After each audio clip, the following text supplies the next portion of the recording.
It's unique. Unique. I like it. Is that the one you wanted, or are you like surfing? Well,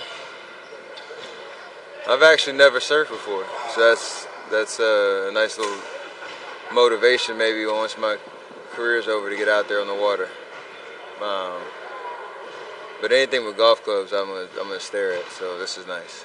How long has it been since you played? I couldn't even tell you. It's been a while, huh? Yeah. I know you're itching to get out there when you get a chance. Thought we'd have some time while we were at home, but Mother Nature says no. Is it tough to, you're talking about like the late game, offensive trouble that you guys had, and you get that many late game opportunities. How tough do you can't really simulate that in practice, right? You can simulate the game plan when it comes to just being confident in what sets you're going to run and timing and spacing and stuff like that. You can't simulate the adrenaline rush, the environment of the fourth quarter down the stretch until you get into it. But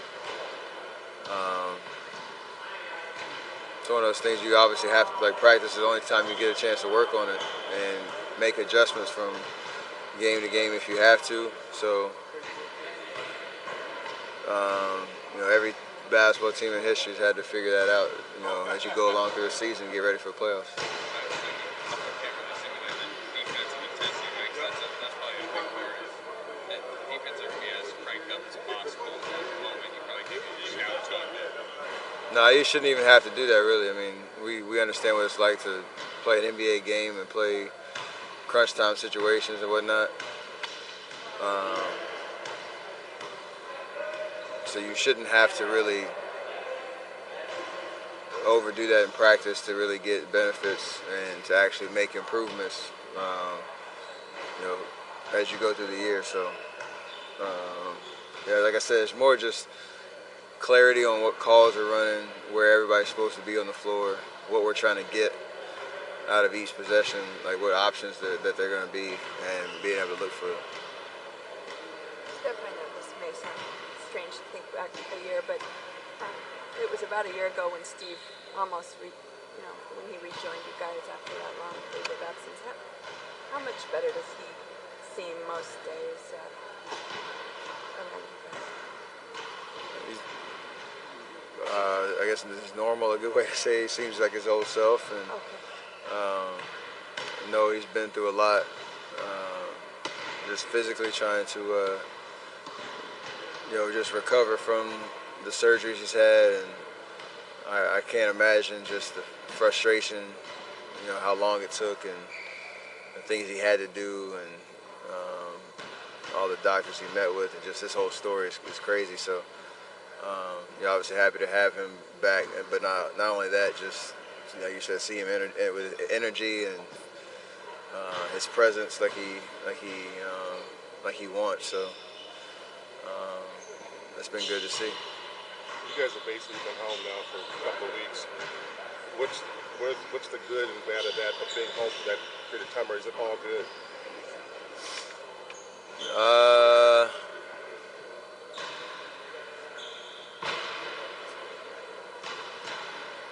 Probably the only bad thing is I fall behind on my staying up to date with the latest movies. I don't have much time to sit in front of the TV at home, but other than that, it's pretty much all good. You get to play in front of your home fans, get some home cooking, sleep in your own bed, get your normal home routine.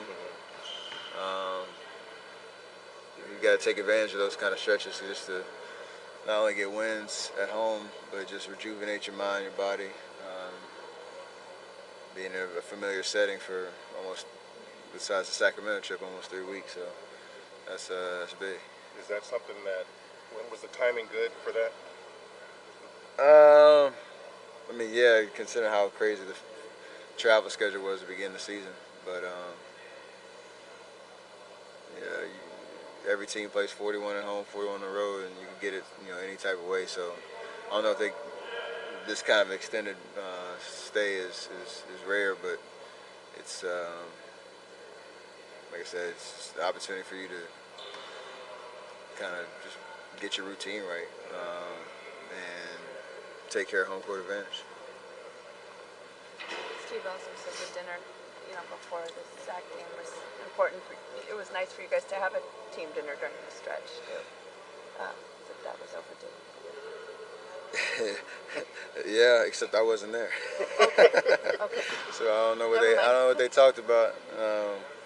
Nah, but yeah, most people that go to our team dinners and stuff and enjoy that kind of setting because it is just a team. But it's nice that we get that opportunity because most teams you kind of can have to get it on your own and whatnot. You don't get that kind of camaraderie or built-in kind of time together if you want to take advantage of it. How closely do you watch what other teams do, specifically Korver joining the Cavs? I mean, obviously know what's going on in the league, and I'm watching games every night, keeping tabs on what's going on. Just not only as a fan of the game, and a fan of just watching basketball, but like you said, keeping a nice landscape of what's going on. So that's a move for them that they thought was necessary, and see how it'll play out. But it has nothing to do with our mission, our goal, and anything else like that. Much respect. All right. Y'all stay dry out here.